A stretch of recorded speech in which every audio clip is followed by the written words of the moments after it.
क्या आप जानना चाहते हो कि यूनिवर्स आपके डिजायर्स को कब और कैसे पूरा करता है? तो आज की ये वीडियो आपके लिए है।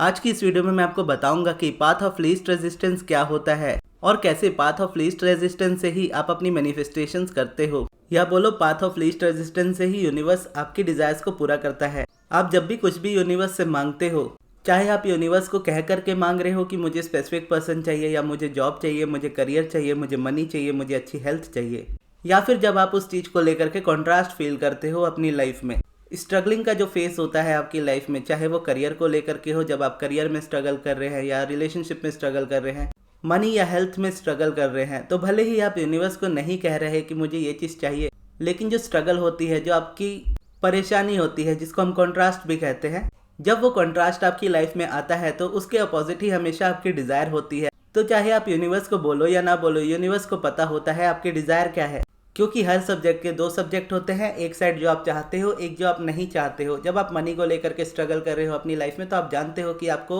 मनी का स्ट्रगल आपकी लाइफ में नहीं चाहिए, जिसका मतलब ये है कि आप चाहते हो कि आपकी लाइफ में ज़्यादा पैसे हो। जब आप अपने रिलेशनशिप में स्ट्रगल कर रहे हो तो आपको पता होता है कि हाँ, मुझे इस तरीके का रिलेशनशिप नहीं चाहिए, मुझे एक बेटर रिलेशनशिप चाहिए, या उसी पर्सन के साथ एक अच्छा रिलेशनशिप चाहिए। तो यूनिवर्स आपको ये नहीं कहता कि आप बोलो मुंह से तभी आपको मिलेगी ये चीज़, भले ही आप अपनी रियलिटी में उस चीज़ को फील कर रहे हो, स्ट्रगल को फील कर रहे हो, उसके अपोजिट ही आपकी डिज़ायर होती है। तो इसीलिए कॉन्ट्रास्ट भी आपके लाइफ में अच्छे होते हैं। जब कुछ लाइफ में बुरा हो रहा होता है या कोई कॉन्ट्रास्ट वाला फेज होता है आपकी लाइफ में, तो हमें लगने लगता है कि ये क्यों हो रहा है, ये नहीं होना चाहिए, मैं तो अलाइनमेंट में हूँ, मैं तो पॉजिटिव रहता हूँ, फिर मेरी लाइफ में नेगेटिविटी क्यों है, जबकि ये नेगेटिविटी एक्चुअल में नहीं है। आप नेगेटिविटी इसको समझते हो, इसको कॉन्ट्रास्ट कहते हैं, और कॉन्ट्रास्टिंग में ही आपकी एक्चुअल डिजायर्स जो होती है वो यूनिवर्स तक पहुँचती है। और जब आप वो आस्किंग करते हो, यानी अनजाने में जब आप उस चीज़ों को फील कर रहे हो, स्ट्रगल को फील कर रहे हो, तो आप अनकॉन्शियसली ही बिना बोले ही यूनिवर्स तक अपनी डिजायर्स को पहुंचा रहे हो। और जैसे ही आपको पता है अब्राहम की टीचिंग्स के according, whenever you ask it is always given, आपके हर एक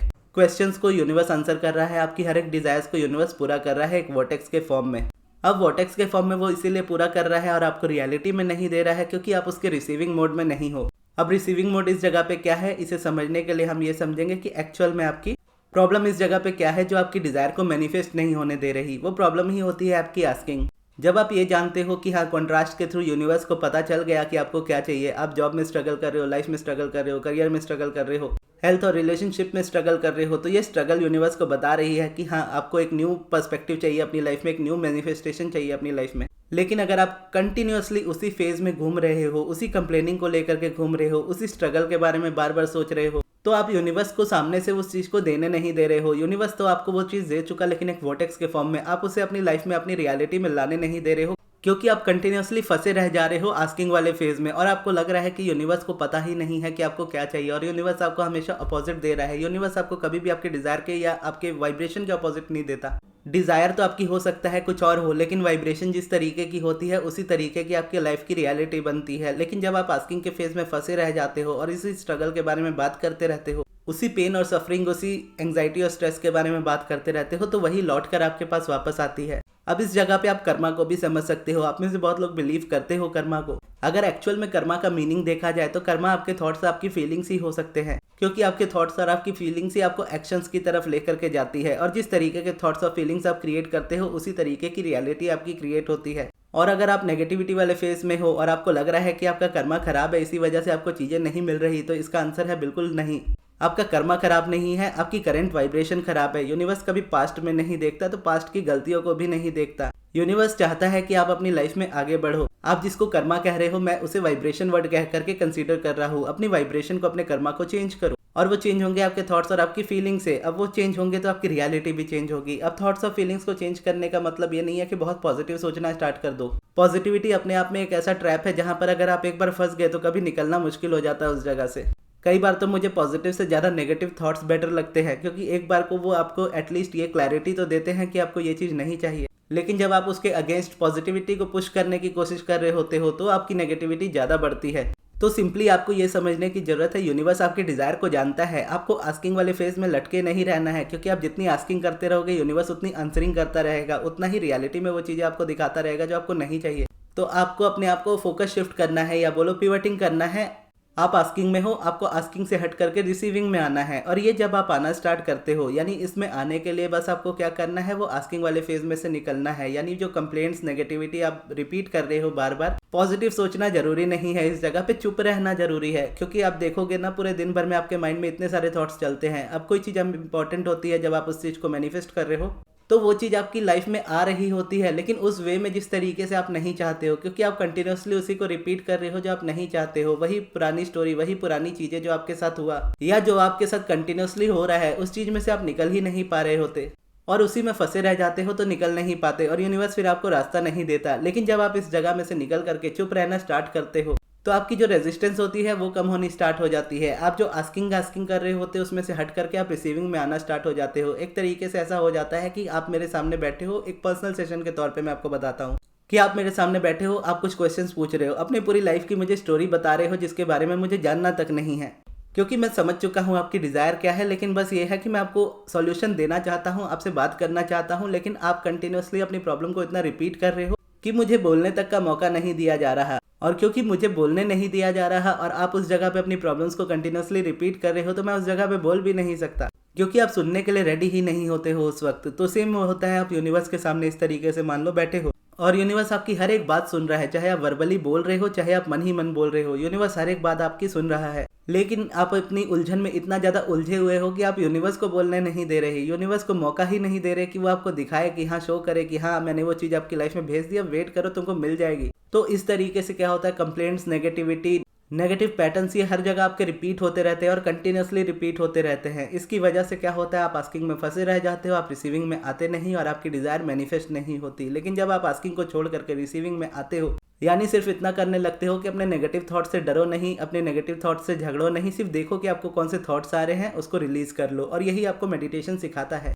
या आप चुप रहना, बेसिकली जब आप स्टार्ट करते हो, तो जब आप चुप रहते हो, ज़्यादा नहीं बोलते हो, अपनी प्रॉब्लम्स किसी से शेयर नहीं करते हो और मन ही मन भी उन बातों को नहीं रिपीट करते हो, तो आप सोर्स के साथ कनेक्ट होने लगते हो, आप यूनिवर्स के साथ कनेक्ट होने लगते हो, आप यूनिवर्स की इंपल्स आपको मिलने लगती है, जो कि पहले भी मिल रही होती है, लेकिन आप समझ नहीं पाते हो। इस वक्त जब आप चुप रहते हो, इस शांति की वजह से आपको वो समझ आ रही होती है और उसके थ्रू आपके लाइफ के एक्शंस चेंज हो रहे होते हैं, आपकी रियलिटी चेंज हो रही होती है, मैनिफेस्टेशंस चेंज हो रही होती है। इस जगह पे पाथ ऑफ लीस्ट रेजिस्टेंस क्या है कि आपकी लाइफ में बहुत सारी रेजिस्टेंस हो सकती है, बहुत सारे टॉपिक्स या सब्जेक्ट को लेकर के हो सकती है, लेकिन आपको हर जगह पे चुप रहना ही स्टार्ट करना होता है सबसे पहले, क्योंकि पॉजिटिव सोचने से ज़्यादा बेहतर होता है कुछ ना सोचना। क्योंकि स्टार्टिंग में आपके लिए पॉजिटिव सोचना बहुत ज़्यादा मुश्किल हो सकता है, लेकिन चुप रहना फिर भी आसान होता है, या नेगेटिव नहीं सोचना फिर भी आसान होता है। इस जगह पे इसीलिए कहते हैं कि अगर पॉजिटिव नहीं सोच सकते तो नेगेटिव भी मत सोचो, तो कुछ मत सोचो, वो ज़्यादा बेटर है। इस जगह पर जब आप ये करना स्टार्ट करते हो ना, आपकी रेजिस्टेंस रिलीज होना स्टार्ट होती है, और जैसे जैसे आपकी रेजिस्टेंस रिलीज होना स्टार्ट होती है, तो ऐसा होता है कि किसी जगह पे आपकी ज़्यादा रेजिस्टेंस है, किसी जगह पे आपकी कम रेजिस्टेंस है, और लेकिन ज़्यादा हो चाहे कम हो, वो भी धीरे धीरे करके कम होने लगती है, क्योंकि आप वर्बली अब या मन ही मन में या वर्बली अब आप उसको रिपीट नहीं कर रहे हो किसी के भी सामने अपनी प्रॉब्लम्स को। तो इस जगह पे क्या होता है, जो रेजिस्टेंस रिलीज होनी स्टार्ट होती है, जो पाथ ऑफ लीस्ट रेजिस्टेंस, इस जगह पे इसी को कह देते हैं कि जिस जगह पे रेजिस्टेंस कम है वो चीज़ आपकी लाइफ में पहले आ जाती है, या सबसे कम रेजिस्टेंस वाला जो रास्ता होता है, उस रास्ते से यूनिवर्स आपकी डिजायर को पूरा कर देता है। यानी मान लीजिए आप जॉब मैनिफेस्ट कर रहे हो, लेकिन आपको जॉब करने के लिए जाने की इच्छा नहीं हो रही, आप कर भी नहीं पा रहे, और हमेशा ये रिपीट करते रहते हो कि मैं एक्शंस नहीं ले पाता, या मुझसे जॉब नहीं होती, मुझसे इंटरव्यू नहीं दिया जाता, या मुझे जॉब ऑफर मिलते नहीं, मैं इतना अप्लाई करता हूँ या करती हूँ फिर भी नहीं मिलते। अब इस जगह पर जब आप इन बातों को रिपीट करना छोड़ देते हो, ये धीरे धीरे कम होने लगती है, माइंड इसके बारे में बार बार सोचना कम कर देता है। तो इस जगह पर होता क्या है कि आपका कोई फ्रेंड आपको रिकमेंड कर देता है कि हमारे यहाँ अर्जेंट हायरिंग चल रही है, इंटरव्यू की जरूरत नहीं है, बस उसे काम करने वाले इंसान की जरूरत है, तो उस जगह पर आपको इजीली जॉब मिल जाती है। अब हो सकता है आप मनी मैनिफेस्ट करना चाहते हो, लेकिन आपको लगता है कि जॉब के अलावा आपके पास कोई भी दूसरा ऑप्शन नहीं है जहाँ से आप मनी को मैनिफेस्ट कर सको। तो जब आप अपनी जॉब पे फोकस करना स्टार्ट करते हो, या इन बातों को रिपीट करना कम करते हो कि जॉब ही एक सोर्स है जहाँ से मुझे मनी मिल सकता, तो ऐसे में क्या होता है, ये रेपुटेशन कम होता है, ये रेपुटेशन खत्म होने लगता है। तो इस जगह पे हो सकता है आपने किसी और को कभी पैसे दिए हो और उसने अभी तक नहीं लौटाए हो, तो वो आपको लौटा देते हैं, या आपको ज़्यादा डिस्काउंट्स मिलने लगते हैं। तो इस तरीके से जब आपकी रेजिस्टेंस कम होनी स्टार्ट होती है, तो जिस जिस जगह पे रेजिस्टेंस कम होती है, उस जगह पे यूनिवर्स आपको उस लीस्ट रेजिस्टेंस वाले एरिया से, उस लीस्ट रेजिस्टेंस वाली जगह से आपकी मैनिफेस्टेशन को भेज देता है, जहां पर आपका फोकस ही नहीं होता। तो आपका इकलौता काम क्या होता है, आपका इकलौता काम होता है रेजिस्टेंस कम करना। अब रेजिस्टेंस कम होती कैसे है, जब आप कोई भी प्रोसेस स्टार्ट करते हो, या कुछ नहीं भी कर रहे और टाइम के साथ साथ अगर आपकी नेगेटिविटी में बहुत ज़्यादा इंक्रीज हो रहा है, आप फियर, एंग्जाइटी, स्ट्रेस लेवल आपके बढ़ रहे हैं, इसका मतलब है आपकी रेजिस्टेंस बढ़ रही है, आप मैनिफेस्ट नहीं करोगे इस जगह पे। वहीं अगर आपकी एंग्जाइटी, स्ट्रेस लेवल्स, ये सारी चीज़ें कम हो रही है, नेगेटिविटी कम हो रही है, आप पहले से बेटर फील कर रहे हो, नेचुरली पॉजिटिव फील कर रहे हो, तो उस जगह पे क्या है, जो भी लीस्ट रेजिस्टेंस वाले रास्ते होते हैं या लीस्ट रेजिस्टेंस वाला सब्जेक्ट होता है, वहां से मैनिफेस्टेशन आपकी जल्दी हो जाती है। एक लास्ट एग्जांपल इस जगह पे ले लेते हैं। मान लीजिए आप चारों चीज़ें मैनिफेस्ट कर रहे हो, हेल्थ, वेल्थ, रिलेशन, सक्सेस। अब चारों चीज़ों में आपकी रेजिस्टेंस बहुत ज़्यादा है, लेकिन हो सकता है मनी में थोड़ी सी कम है। तो आपकी लाइफ में पहले मनी मैनिफेस्ट होगा, फिर उसके बाद जो दूसरा सब्जेक्ट होगा, मान लीजिए मनी के बाद आपकी रेजिस्टेंस रिलेशनशिप में कम हो गई, तो मनी के बाद रिलेशनशिप आपकी लाइफ में मैनिफेस्ट हो जाएगा। फिर मान लीजिए उसके बाद आपकी हेल्थ में रेजिस्टेंस कम हुई, फिर आपकी अच्छी हेल्थ मैनिफेस्ट होने लग गई। तो इस तरीके से पाथ ऑफ लीस्ट रेजिस्टेंस जो भी होता है, उस जगह से यूनिवर्स आपकी डिजायर को मैनिफेस्ट करा देता है।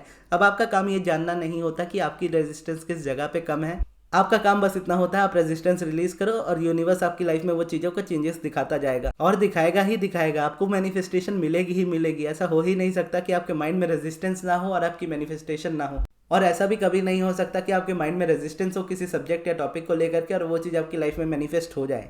इसको ऐसे समझ सकते हैं, रेजिस्टेंस होगी, मैनिफेस्ट नहीं होगा, रेजिस्टेंस नहीं होगी, मैनिफेस्ट हो जाएगा। इसका अपोजिट देखोगे, अलाइनमेंट होगा, मैनिफेस्ट हो जाएगा, अलाइनमेंट नहीं होगा, मैनिफेस्ट भी नहीं होगा। और इससे रिलेटेड मैंने एक बहुत अच्छी वीडियो बनाई थी, आपको जरूर देखनी चाहिए, ये आस्क एंड रिसीव वाली। तो ये वीडियो आपके स्क्रीन पे आ रही है, यहाँ से आप देख सकते हो। और ये वीडियो आपको कैसी लगी कमेंट्स में जरूर बताइएगा और इस वीडियो को यहाँ तक देखने के लिए बहुत बहुत धन्यवाद।